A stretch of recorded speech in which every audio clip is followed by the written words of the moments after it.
Alright, lead players, finally, it's here, the video tutorial on how to use this pedal board. What we've got going on right now is we've got our tuner here, our wah pedal. This is not a volume pedal. But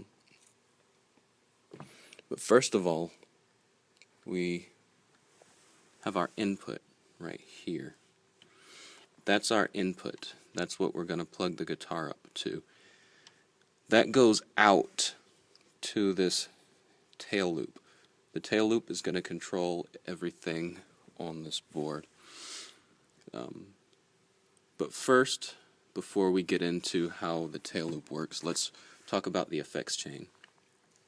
First, we're running into our, we'll start from loop 1.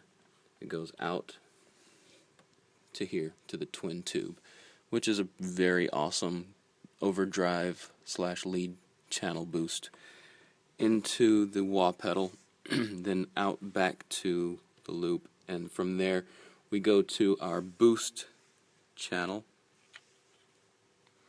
which is here, into the equalizer, out to the line 6 distortion module, which is another awesome distortion pedal, back to the tail loop, and then out to our H2O chorus and echo.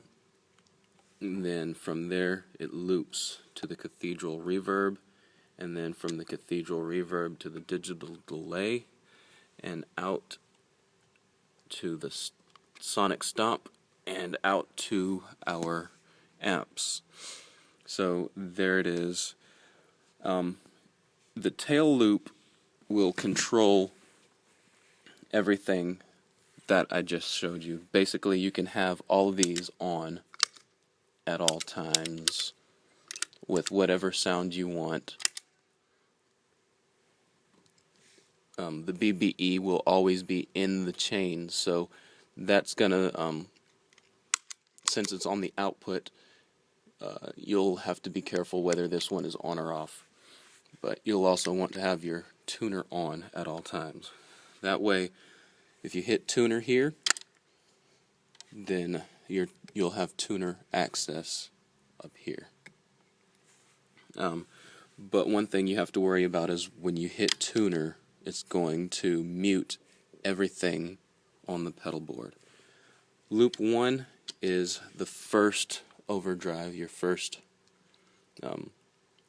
overdrive channel. So that's going to be basically your rhythm when you're not playing a lead part of the song. That's what you're pretty much going to use. When you need a boost, your loop 2 will be your boost. I'll make sure to label these before we actually play anything. And then loop 3 is your chorus. Loop 4, cathedral reverb. And loop 5, digital delay. Like I said, the BBE is always on. What we're going to use that for is mostly just if you want to play something and get a really nice crisp tone to the guitar, you'll turn that on, like when you're using finger picking styles and that kind of thing.